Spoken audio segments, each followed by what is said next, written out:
is Exclusive hot.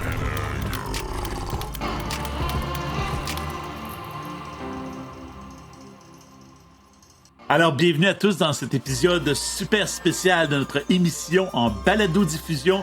C'est Y2Ha, où on explore des aventures dans les Steam.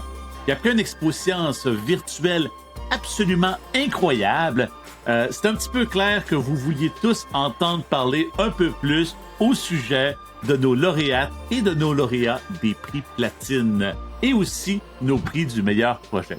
Donc, au cours des prochaines semaines, dans notre balado-diffusion, on va vous présenter les projets d'Expo-Science et les aventures que ces jeunes ont vécues en cours de route pour créer ces merveilleux projets. Aujourd'hui, j'ai la chance d'être en compagnie d'Alison Engo, une élève de 12e année du réseau Technosciences au Québec, et c'est aussi notre lauréate du prix Platine Découverte au niveau senior à l'Expo-Science pan-canadienne 2021 pour son projet Save on the Fly. Alors, j'ai beaucoup de questions pour toi et je lui ai aussi demandé, j'ai demandé à notre communauté des jeunes de l'Expo-Science de nous envoyer des questions. Donc, certaines des questions, je vais te dire ça nous vient de la communauté des Expo-Sciences. Donc, ce sont des questions qui nous viennent d'autres jeunes qui sont intéressés par les sciences. Donc, sans plus tarder, on va entrer dans le vif du sujet. Alison, bienvenue à notre émission en balado-diffusion. Merci Dominique. Donc, bonjour tout le monde, je m'appelle Alison. Je suis née et j'ai grandi à Montréal, Québec. Et puis, je viens tout juste de terminer ma première année au cégep au collège Marianapolis, ce qui est l'équivalent de la 12e année dans les autres provinces. Et j'ai toujours été passionnée par les sciences et l'expérimentation. Je cherche toujours de différentes façons à aider et à contribuer à la société. Donc, comme vous avez dit, mon projet s'intitule Save on the Fly et l'équivalent en français, c'est Mouche qui peut. OK, tu avais donc, même un titre ouais. francophone aussi. Exactement. Mouche qui peut. Puis si je comprends bien, tu as fait des jeux de mots dans les deux cas aussi, là. Oui, c'est ça. Oui, Save on the deux Fly, c'est titres, un peu... j'adore les titres qui ont des jeux de mots. Donc, c'est super. Et tu peux-tu nous parler un peu brièvement en quoi ça consiste, ça, Mouche qui peut ou Save on the Fly? Oui, bien sûr. Donc, mon projet concerne les antioxydants et les mouches. Donc, on nous dit constamment que les antioxydants sont bons pour notre santé et qu'on devrait prioriser les aliments riches en antioxydants dans notre régime alimentaire. Et nous avons tous suivi ce conseil sans trop y réfléchir. Donc, les gens comme le Dr Oz disent que si on mangeait plus d'antioxydants, on pourrait mieux neutraliser les effets nuisibles de stress oxydatif qu'on rencontre tous les jours. Et théoriquement, ça a du sens, mais malheureusement, il y a très peu de recherches expérimentales à ce sujet. Donc, je voulais un peu combler ce manque d'informations avec mon projet, avec une expérience avec la mouche comme modèle humain. Et puis, quand on parle d'aliments avec des antioxydants, je sais qu'on a vu beaucoup d'articles qui n'arrêtent pas d'apparaître dans les médias sociaux. C'est quoi exactement ce qu'ils considèrent comme des aliments qui contiennent des antioxydants? Donc, il y en a plusieurs, mais l'aliment que j'ai utilisé dans mon projet, c'était la baie açaï, qui était déjà commercialisée par l'industrie alimentaire. Donc, il y a plein d'antioxydants dans des baies, dans différentes nourritures, mais je me suis vraiment concentrée sur l'açaï. Ah, puis je me demandais justement comment le prononcer. Ça se prononce açaï, hein, c'est ça? Oui, c'est ça. Je me dis, c'est-tu açaï? Comment est-ce qu'on prononce ça? Fait que le i tréma, eh bien, on prononce le i séparément, c'est ça? C'est ça. Et puis ça, c'est une question de la communauté. Puis je pense que tu as déjà commencé à en parler un petit peu, mais d'où est venue cette idée-là? Tu t'es réveillé un matin et tu te dis, oh, j'aimerais ça m'intéresser aux antioxydants? Ou est-ce que, par exemple, dans ta famille, c'est des gens qui s'intéressent à la santé et au bien-être? D'où ça vient ton idée? Eh bien, pour les antioxydants, ça venait plus d'une tradition de notre famille. Donc, c'était une tradition de ma grand-mère. Elle m'a fait boire de la soupe à la baie goji, ce qui est un fruit qui est supposément riche en antioxydants. Et puis, pour moi, je considérais la soupe avoir un goût affreux. Et donc, je me suis beaucoup plaint de, de la soupe, mais ma mère a davantage insisté que je boive la soupe parce que le Dr Oz, encore sur son émission, faisait la promotion des antioxydants pour notre bien-être. Donc, tu voulais vérifier si ta famille avait raison ou non, c'est Exactement. ça? En grandissant, j'ai remis la validité de cette idée de l'antioxydant. Et puis, j'ai fait un peu ma recherche personnelle et puis je me suis rencontrée, il n'y avait pas beaucoup d'expérimentation sur les antioxydants. Il y avait beaucoup de théories, mais pas beaucoup de preuves. Ah, OK. Donc, beaucoup d'énoncés lancés partout, des articles, mais il n'y avait pas beaucoup de recherche scientifique et d'expérimentation qui avait été Exactement. faite à ce sujet-là. Puis si ça goûte mauvais, si au moins si ça goûtait bon, on se dit, ben, ça goûte bon, puis si jamais ça a des valeurs magiques, tant mieux, mais si ça Oui, c'est ça, si, c'est ça- certain. si c'est terrible. Ça, c'est, j'aime ça des projets aussi qui viennent de notre vécu, puis d'après ce que je peux voir, toi, ça vient de ton vécu. Maintenant, moi, ce que je me demande, c'est, on entend parler de plusieurs aliments qui contiennent des antioxydants. Tu as parlé de la baie de goji. Mais pourquoi tu as choisi de te concentrer sur l'açaï et pourquoi tu as choisi de tester ça sur des mouches? Donc, Euh, l'açaï, c'était juste un choix plus pour le marketing. Donc, la baie goji, c'était plus personnel. Mais l'açaï, c'était commercialisé par l'industrie alimentaire. Et donc, c'était déjà populaire dans le public. Il y a plein de gens qui le consomment juste pour les antioxydants. Et puis, de plus, pour l'aspect comme plus pratique, l'açaï, ça vient en poudre et puis c'est plus facile à mesurer. Pour les parce qu'en mouches, science, on veut euh, justement prendre des mesures bien. oui, c'est ça. Oui, c'est ça. Parfait. Puis la mouche, finalement? La mouche, bah, pour moi, comme étudiante, j'ai des ressources limitées, donc j'ai décidé d'utiliser la mouche à fruits parce que, en premier, elle est déjà reconnue dans la littérature scientifique depuis, je pense, 1910, et donc les mouches vraiment sont très flexibles, ils mangent n'importe quoi, ils ont aussi des cycles de vie très courts, et donc le cycle, je pense, varie de 30 jours à 40 jours. Donc, on peut faire des séries d'expériences en quelques mois plutôt qu'en 50 ans avec les humains. Donc, tu as rapidement un cycle de vie complet avec une mouche, tandis que faire une expérience avec des humains. Et peux-tu m'expliquer un petit peu? J'essaie de m'imaginer de quoi ça avait de l'air, tes expériences. Est-ce que tu as fait ça dans ton sous-sol, dans ta maison, dans un labo, à l'école?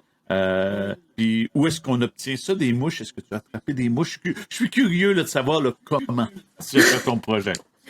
Eh bien, j'ai commencé mes expériences à la maison, dans ma salle de bain. J'avais acheté des mouches du magasin pour les animaux. Et puis, j'ai fait mes premières expériences dans ma salle de bain. On avait l'humidité, j'ai un peu comme essayé de simuler les conditions que j'avais lues dans les papiers dans les publications scientifiques professionnelles. Mais après quelques mois, à cause de l'humidité et aussi la température constante de 25 degrés Celsius, les murs ont commencé à se dégrader. Et donc, j'ai dû déménager mon expérience à un laboratoire. Et puis, c'était justement le laboratoire McGill à Montréal. Il y a des laboratoires au Canada juste pour les mouches. Et j'étais très heureuse de m'apercevoir qu'il y avait un laboratoire juste à côté de moi. Et puis, oui, Se j'étais acceptée spécialiser. par le professeur Lasco là, à McGill, à l'université McGill. Et ça s'est spécialisé spécifiquement dans l'utilisation là, des mouches aux fins Oui, expérimentales. c'est ça. Donc, c'était parfait Ouais. pour moi. Je présume que là-bas, les murs sont faits de façon à supporter la chaleur et l'humidité, c'est Oui, ça? ils ont des incubateurs juste pour la température et Oui. l'humidité. Et puis là, si je lisais dans ton rapport, tu parles de facteurs de stress. Est-ce que c'est bien ça? Oui, c'est ça. Donc, dans mon projet, j'ai dû stresser les mouches avec des différents stress. Et puis, je les ai choisis pour qu'ils soient plus appropriés pour les humains. Donc, il y avait des stress à court terme, à long terme et aussi génétiques. Donc, j'ai utilisé des différents stress Et pour quand on parle de l'expérience. stress, ici, c'est-tu comme le stress que nous, on vit aux humains, les humains, là, nos examens, le travail, manquer l'autobus, ou comment est-ce que ça se vit dans la vie d'une mouche lorsqu'on parle de stress? Donc, pour les mouches, on peut pas vraiment les stresser avec des devoirs, mais c'est pas vraiment un stress émotionnel, c'est plus un stress physique. Donc, un stress qui est comparable à peut-être des infections sévères comme la COVID. Ou donc, pour simuler ça, j'ai utilisé de l'hydrogène de peroxyde. Euh, et puis, il y a aussi des stress chroniques. Donc, nous, on vit des stress chroniques à tous les jours. Par exemple, l'âge. Donc, j'ai âgé mes mouches. Et puis, dernièrement, j'ai utilisé un stress génétique. Donc, c'est comparable à peu comme des maladies qu'on peut avoir. Puis je présume que, évidemment, c'est beaucoup de connaissances qui sont nécessaires avant même d'entreprendre les expériences, de comprendre comment est-ce qu'on fait une expérience en utilisant la mouche comme ça. Où est-ce que tu as trouvé tes renseignements? Comment est-ce que tu as obtenu l'information que tu avais besoin pour parvenir à faire ton projet? Honnêtement, j'étais plutôt indépendante, mais j'avais Google, j'avais Mhm. l'Internet, et donc j'ai fait mes recherches, j'ai lu les publications scientifiques qui existaient déjà, et puis j'ai employé des techniques similaires pour faire mon expérience. Euh, je pense une chose que j'ai dû apprendre, c'était les statistiques dans mon projet. Euh, Parce que moi, je connais rien des statistiques, j'ai jamais pris un cours pour des statistiques et donc j'ai dû apprendre la plupart de mes statistiques moi-même. Donc, en fait, de l'auto-enseignement. Parce que je me demande toujours ça à l'Expo Science. Moi, je me souviens, quand j'étais en 12e année, j'avais aucune connaissance en statistique. Puis de nos jours, dans les projets d'Expo Science, on voit des analyses statistiques des expériences. Donc, c'est quelque chose que tu as appris par toi-même, que tu as fait de la recherche pour être capable de Oui, parvenir à faire ton analyse statistique. oui, bien sûr, mais parce que j'ai utilisé ce programme qui s'appelle GraphPad Prism et puis il y a une section qui s'appelle GraphPad Academy qui explique tous les principes de base des statistiques et ça indique quelles statistiques, par exemple, sont appropriées pour mes résultats. Mais en cas de problème, si je ne savais vraiment pas ce que je devais faire, j'avais toujours mon prof de mathématiques pour leur demander des questions. Ah, c'est bien ça. Puis ça s'appelle comment? Si on a jamais, on a d'autres jeunes qui veulent faire des expositions et qui se posent des questions sur la façon de faire les statistiques. Ce que tu as utilisé, ça s'appelle? C'était GraphPad Prism et puis j'ai acheté plein de free trials avec En utilisant pour, différents comptes de pour courriel. l'utiliser. Et puis ça c'est une appli qui se retrouve sur les ordinateurs, les tablettes, Oui, sur les sur les ordinateurs. ordinateurs. Wow, intéressant. Puis une autre chose que je me demandais aussi, pour faire un projet comme ça, de ce calibre-là, tu as peut-être besoin d'un peu de soutien. Oui, il y a l'Internet. Est-ce que tu as obtenu du soutien de la part d'autres personnes lors de ton aventure dans ce projet? Oui, bien sûr. Mais comme j'ai mentionné tout à l'heure, j'étais plutôt indépendante avec mon projet, mais je suis vraiment j'apprécie vraiment l'aide de mon professeur au laboratoire qui m'a accepté à McGill. Donc, son nom, c'est le professeur Lasco. Et puis, il était là pour guider mon projet, pour vérifier mon protocole, parce qu'il est beaucoup plus expériencé que moi. Même si ses expériences étaient plus ça concernait plus la génétique que l'alimentation.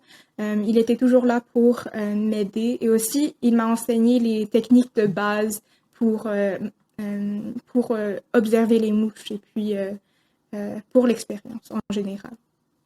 Super, ça. Les mouches, je présume que c'est petit. On regarde ça sous la loupe, sous le microscope. Oui, il y a l'équipement au laboratoire, ça s'appelle un stéréoscope et puis on peut observer les mouches plus agrandies parce OK. qu'ils sont très petits, c'est des mouches à fruits donc Oui. c'est minuscule.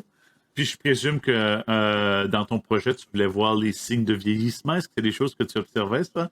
Oui, j'ai fait des dissections, j'ai compté des mouches pour voir combien survivaient mes stress et puis J'ai aussi observé, j'ai dû séparer les mâles et les femelles. Et OK, donc il y a des maintenant différentes capable de choses. reconnaître ça. Oui, c'est ça. Parce que chez les humains, ça me semble clair, mais toi, tu as appris à reconnaître différentes caractéristiques chez la mouche, c'est ça? Des fois, à la maison, il y a des mouches à fruits qui volent partout. Et puis, des fois, quand je vois une mouche, je peux voir de l'œil nu si c'est un mâle ou une femelle. Ok, t'es rendu que t'es capable de faire ça. Puis, donc, c'est ça, je me demandais, est-ce que les mouches que tu utilisais, ce sont les mouches à fruits, c'est ça? Oui, c'est des mouches à fruits, donc Sont c'est encore vraiment beaucoup plus petit, petites que... Oui, très c'est ça. petit. Fait que là, je te pose une question plus personnelle. Là. Quand on a des mouches à fruits dans la maison, est-ce qu'il y a un truc pour s'en débarrasser? Eh bien, moi, je voulais un peu faire l'opposé. Je voulais les attirer pour mon expérience.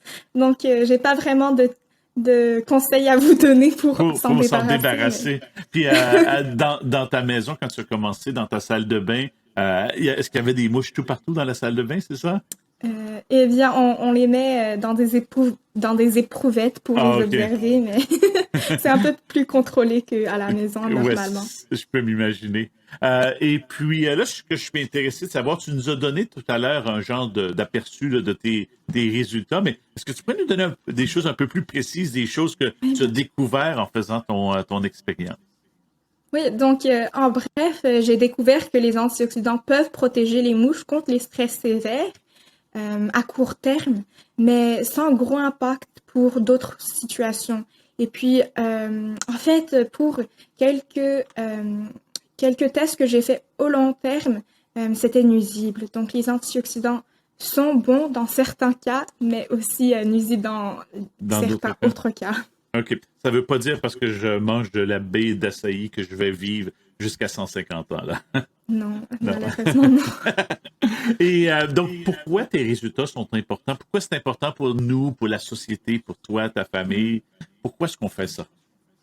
Eh bien, bien sûr, les résultats ne sont pas conclusifs pour les humains, mais quand même, ça remet en question nos choix quotidiens, comme par exemple, plusieurs personnes consomment les antioxydants tous les jours juste pour les avantages au long terme, mais peut-être il est temps de repenser le message qu'on transmet au public, que les antioxydants sont quelque chose que vous prenez pour la santé globale. Donc, c'est juste pour la considération de nos choix quotidiens. Oui, c'est ça. C'est pas nécessairement une cure pour une maladie spécifique, là.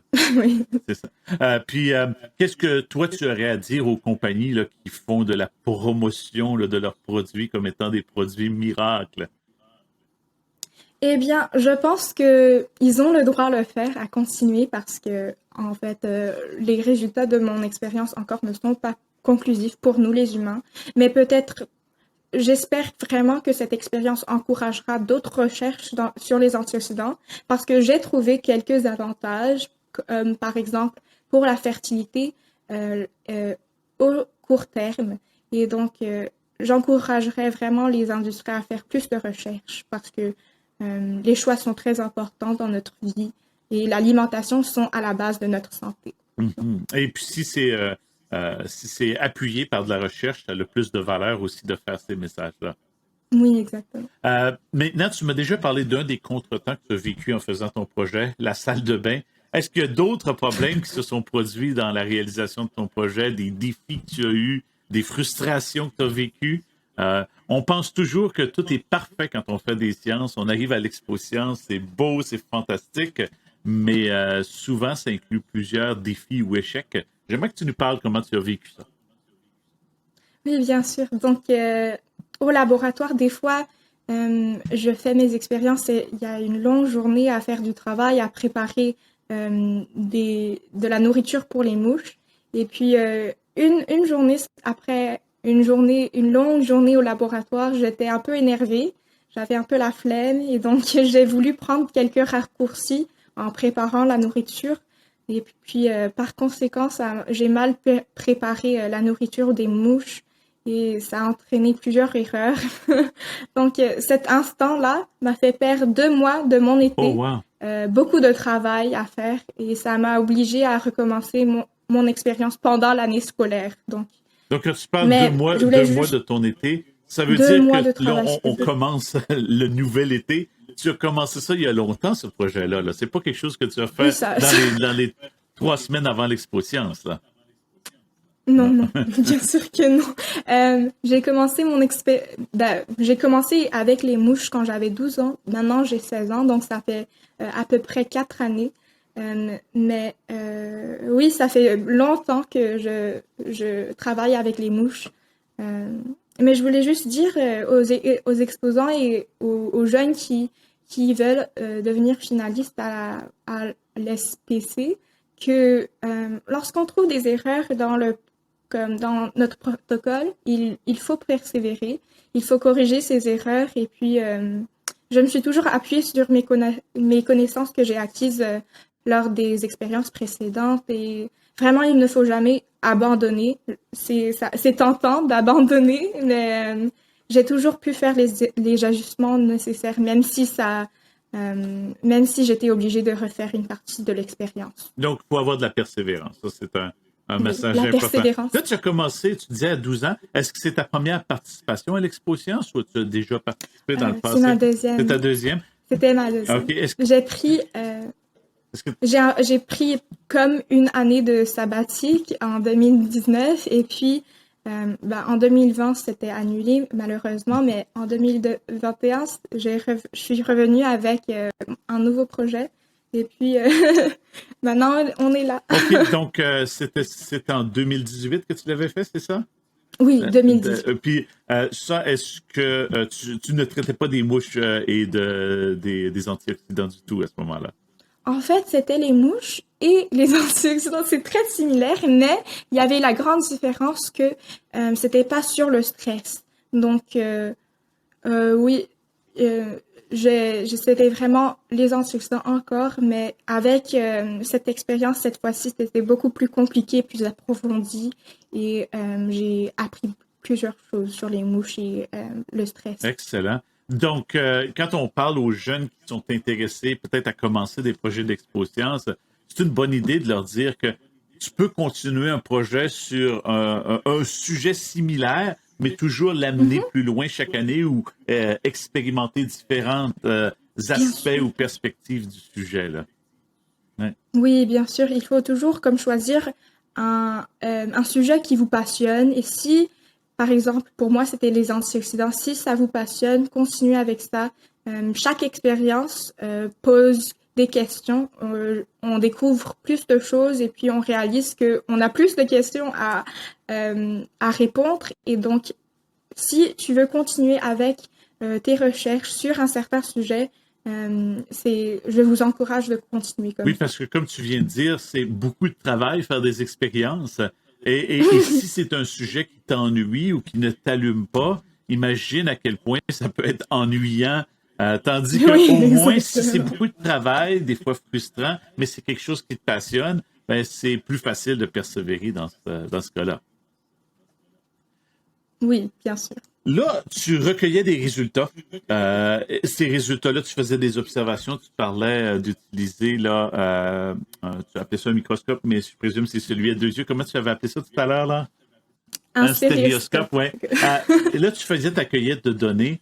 À un moment donné, les résultats ont dû s'éclaircir. Et tout ça. Comment est-ce que tu t'es ressenti quand tu as finalement vu le fruit de ton travail? C'est beau que vous avez utilisé Oui. fruit parce que les antioxydants et puis là, ça y est, un fruit, Oui. mais très intelligent.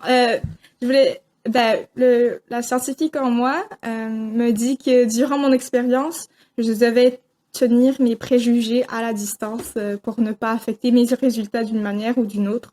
Mais bien sûr, plus tard, une fois l'expérience terminée, j'ai fait mon analyse et puis au fur et à mesure que les résultats devenaient clairs, j'étais de plus en plus enthousiaste et puis excitée car les résultats étaient meilleurs que j'avais prévu. Donc, une partie des résultats disait clairement que les antioxydants pouvaient protéger contre un stress aigu, mais l'autre partie disait l'inverse pour les stress à long terme. Donc, ça rendait les résultats beaucoup plus intéressants Et c'est bien trop ennuyeux quand les choses sont exactement ce qu'on a prédit dans notre Oui, c'est hypothèse. ça. Puis souvent, les élèves qui participent, qui font des expériences, ont tendance à penser que l'hypothèse doit être vraie et que la conclusion doit dire exactement ce que l'hypothèse dit. Mais c'est intéressant de voir des variations, des exceptions, des choses comme ça. C'est intéressant que tu aies exploré le court terme et le long terme.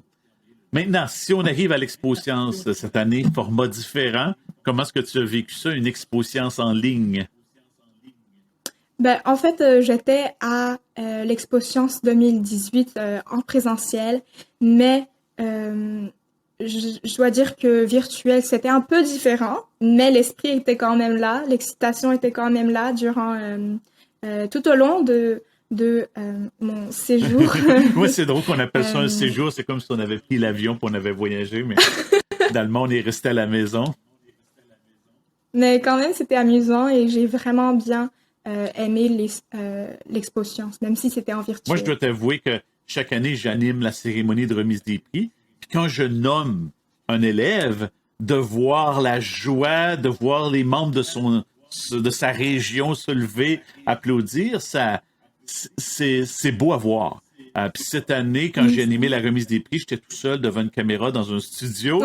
Je Ah n'avais non. pas ce feeling-là. Mais là, j'aimerais ça l'entendre de toi. Parce que toi, tu étais Oui. à la maison. Comment tu as vécu la cérémonie de remise des prix? T'étais-tu avec ta famille, des amis? Et comment tu as vécu l'annonce de ton nom, ton visage qui est apparu à l'écran? Comment tu as vécu ça? Donc, moi, j'étais entourée de ma famille à la maison et il y avait aussi les membres de ma région à travers un peu l'écran, juste l'audio. Euh, mais j'étais vraiment sous le choc parce que c'était un de mes rêves depuis que j'avais 13 ans, depuis ma première expo science. Et puis, j'étais à la cérémonie de remise de prix et comme vous avez dit, vous avez annoncé mon nom et c'était un grand spectacle. Et puis, je me suis dit, waouh, j'en croyais pas vraiment parce que c'était un de mes rêves. Le suspense, l'excitation était toujours là, même si c'était en virtuel. Et je n'y croyais pas. C'était un rêve devenu réalité. Euh, J'étais vraiment excitée. Et puis, je sais, c'était juste... C'est vraiment difficile à mettre ça en mots, l'excitation. Est-ce que tu as réussi à prendre une photo de l'écran? C'est drôle parce que le lendemain, là, j'ai vu plein de photos sur les médias sociaux, des gens qui avaient pris des photos de leurs écrans qui montraient qu'ils avaient gagné un prix. Pour moi, j'ai filmé un peu ma réaction. C'était plus des cris de joie, mais C'est bien ça. oui, j'ai pris des photos et aussi, je pense aussi que le PowerPoint était Oui, en après ça, ligne, donc on l'a oui, offert j'ai en pu. ligne pour que les gens aient une photo haute résolution de leur moment de gloire. Oui. Euh, Ce que je me demande aussi, tu t'as parlé que tu as commencé ces recherches-là à 12 ans. D'où vient cette passion-là pour la recherche scientifique? C'est pas tous les jeunes du secondaire qui, tout d'un coup, s'intéressent à la recherche scientifique. D'où ça vient? Donc, je sais pas d'où ça vient là, ma passion, mais je sais que je l'ai découvert au secondaire. Donc, j'ai fréquenté l'Académie Royal Ouest, un secondaire qui a une foire scientifique annuelle. Et donc, à chaque année, il y a des présentations, il y a tous les stands, les exhibitions à regarder, à observer. Et puis, je pense que c'est vraiment de là que vient ma passion. J'ai trouvé ça fascinant que la recherche scientifique soit à l'origine de presque tout ce que nous faisons et toutes les choses qu'on considère comme acquis au quotidien. Et puis j'avais tellement de questions que je voulais répondre. Je pense que c'est de là que vient ma passion pour la science. Et puis, à l'Expo Science, tu en as vécu deux, si je comprends bien. Quelle est ta partie préférée de l'Expo Science, de tout ce qui se passe dans une Expo Science, que ce soit en virtuel ou en présentiel? Ma partie préférée, c'est vraiment juste les liens d'amitié et parce que mes amis sont parce qu'on crée des liens avec notre équipe des membres de notre région. C'est comme une équipe de ski ou c'est comme une grande équipe sportive. On présente tous nos projets et puis on fait des liens. On trouve une passion, on la pratique et puis on rencontre des gens qui ont des passions similaires. On fait beaucoup d'amis et puis je me suis fait beaucoup d'amis dans tout le Canada. Et puis, je suis encore en contact avec eux après toutes ces années. Oui, c'est fou, hein? Et là, toi, tu es au cégep, c'est ça? Tu viens de finir ta première Oui, année c'est au ça. cégep. Moi, je te garantis que dans 20 ans, tu vas encore parler à ces gens-là. Parce que moi, j'étais un participant à l'Expo Science il y a 25 ans et la semaine passée, j'ai encore rencontré des amis de l'Expo Science de il y a longtemps. Donc, je te garantis que dans une vingtaine d'années, tu vas encore parler à ces gens-là. Maintenant, pour des jeunes adolescents et des adolescentes, euh, pourquoi est-ce que tu penses pourquoi les encourager à faire des projets d'expo-science? Parce que notre vie en tant qu'élève, en tant qu'adolescent, est très, très occupée. Pourquoi ça vaudrait la peine? Tu sais, il y a tellement d'autres choses, des sports, des toutes sortes d'activités. Pourquoi se lancer dans un projet d'expo-science ou un projet en STEAM? Bon, en fait, j'encouragerais tout le monde à faire un projet en STEAM parce que peut-être vous avez une passion pour la science que vous ne connaissez pas encore, qui est un peu, que vous avez, mais vous ne le savez pas encore. Mais vraiment avec la STEAM et les projets qu'on peut faire, qu'on découvre en dehors de l'école, en dehors de nos cahiers, de nos manuels, de notre cours de sciences ou de maths. Et donc, c'est vraiment une façon d'apprendre quelque chose en dehors de la classe. On pose des questions et puis on découvre des sujets beaucoup plus poussés. Dans mon cas, c'était de découvrir comment notre corps fonctionne et comment nous pouvons améliorer notre santé à travers l'alimentation. Mais oui, vraiment, si vous voulez faire un projet de science ou si vous êtes juste un peu intéressé, je vous encourage à continuer avec cette passion. Super. Puis pour toi, pour ton projet, quelle serait la prochaine étape si on voulait le pousser un peu plus loin, ce projet-là? Donc, moi, je veux encore clarifier le rôle des antioxydants. Donc, j'ai établi les effets des antioxydants pour les mouches, mais je voudrais savoir pourquoi les mouches bénéficient ou n'en bénéficient pas. Donc, la prochaine étape, c'était ça consiste à répondre pourquoi. Donc, j'ai quelques théories, mais je suis pas encore sûre. Je veux vraiment explorer ça euh, le, dans l'aspect plus biochimie. Donc, il y a toujours une possibilité d'aller plus loin pour nos projets. C'est jamais Oui, il y a complètement toujours fini. des questions que vous devez Puis poser. plus tu avances ton projet, plus tu as de nouvelles questions pour le pousser plus loin aussi. Exactement, c'est un gros cycle. Oui, exactement. Maintenant, moi, j'ai une question qui vient de notre communauté d'ExpoScience. Ils veulent savoir, Allison, qu'est-ce qu'elle veut faire plus tard? Dans quoi elle se dirige? Est-ce qu'elle a déjà des idées de carrière? Est-ce que tu as déjà des choix faits pour ton éducation post-secondaire? C'est quoi tes rêves? Donc, je pense, je veux juste devenir une meilleure scientifique. Je veux poursuivre mes recherches, peut-être en antioxydants, continuer à répondre des questions. Mais l'année prochaine, je dois faire mon application pour l'université. Donc, je vais faire mes études universitaires peut-être à Montréal parce que je veux rester proche de ma Je famille. pensais que tu allais dire Mais parce que je vais être proche de mon labo de mouche. non, je pense dans les années à venir, je veux vraiment obtenir un doctorat en recherche et puis continuer comme chercheuse Hmm. et me concentrer sur la recherche et la santé. Et est-ce que McGill fait partie d'une de tes options où tu aimerais postuler? Un de mes choix, un C'est un de de tes mes choix, choix. oui. Parfait. Maintenant, si on regarde plus dans la société en général, pas juste pour les jeunes, pourquoi est-ce que tu penses que Mhm. l'estime, c'est si important? On en parle tellement plus. Sciences, technologie, ingénierie et maths, c'est à la mode ces temps-ci. On le trouve sur des jouets, là. Développe l'estime chez vos enfants. Pourquoi est-ce que les STEM sont-ils si importants dans notre société? Très bonne question. Eh bien, je pense que la science et en général la STEAM, c'est à la base de la médecine moderne, des transports, de la communication, de vraiment tout qu'on voit dans notre vie quotidienne. Et puis, si elle est bien faite, elle est fiable et puis digne de confiance. Mais on peut voir, même cette année avec la COVID, on a dû tourner vers la science pour voir comment on peut gérer les statistiques de la COVID, des vaccins. Et juste, en général, la science est très importante parce que c'est une façon de penser. Et puis, juste de comprendre le monde. Elle nous donne la capacité à travailler, à créer, d'innover. Et puis, je pense que c'est très important juste pour notre vie quotidienne.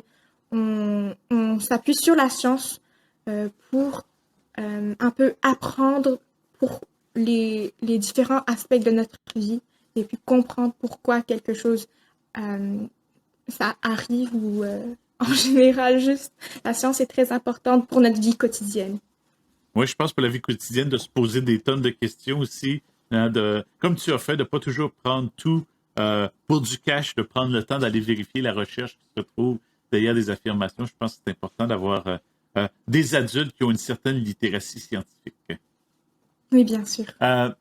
Et là, dernière question ici. Je sais que tu as déjà donné des suggestions aux jeunes qui voudraient peut-être faire l'expo-science ou faire des projets STEAM dans le futur.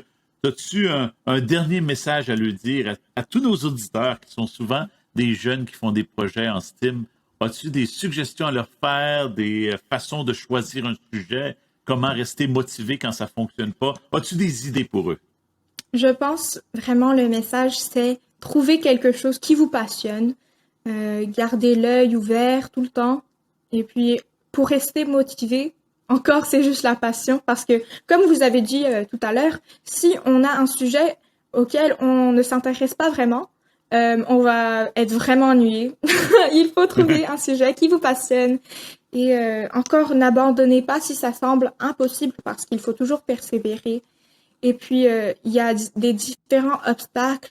Il n'y a pas de limite à ce que vous pouvez faire. Vous n'êtes pas limité par exemple par les moyens, l'imagination, la créativité, et aussi que vous soyez comme un garçon ou une fille, votre ethnicité ou même votre langue, si vous parlez en français ou en anglais. Vraiment, il ne faut pas abandonner, toujours persévérer et trouver quelque chose qui vous passionne. Je pense que le mot passion, c'est le mot qu'on va garder comme résumant toute notre entrevue aujourd'hui. Je pense que tu es une passionnée. Et j'espère que tu as donné la passion à plusieurs autres jeunes aujourd'hui de faire des projets en sciences, technologies, ingénierie et maths. Alison, merci beaucoup d'avoir passé du temps avec nous aujourd'hui pour nous parler de ta passion pour les sciences et ta passion pour se poser des questions et tenter d'y trouver des réponses. J'invite nos auditeurs à aller voir dans la description de cette émission-là. On a le lien pour aller sur Project Board, qui est l'endroit où on peut aller voir tous les projets, incluant le projet d'Alison. Donc, si vous voulez avoir plus de détails sur ce qu'elle a fait, voir une vidéo qui présente son projet, je vous invite à aller sur Project Board et je vous invite à continuer d'écouter notre émission en balado-diffusion Why2How parce qu'on va continuer de vous présenter d'autres invités spéciaux comme Alison qui était avec nous aujourd'hui. Merci beaucoup, Alison. Merci, Dominique. Ça m'a fait plaisir d'être avec toi.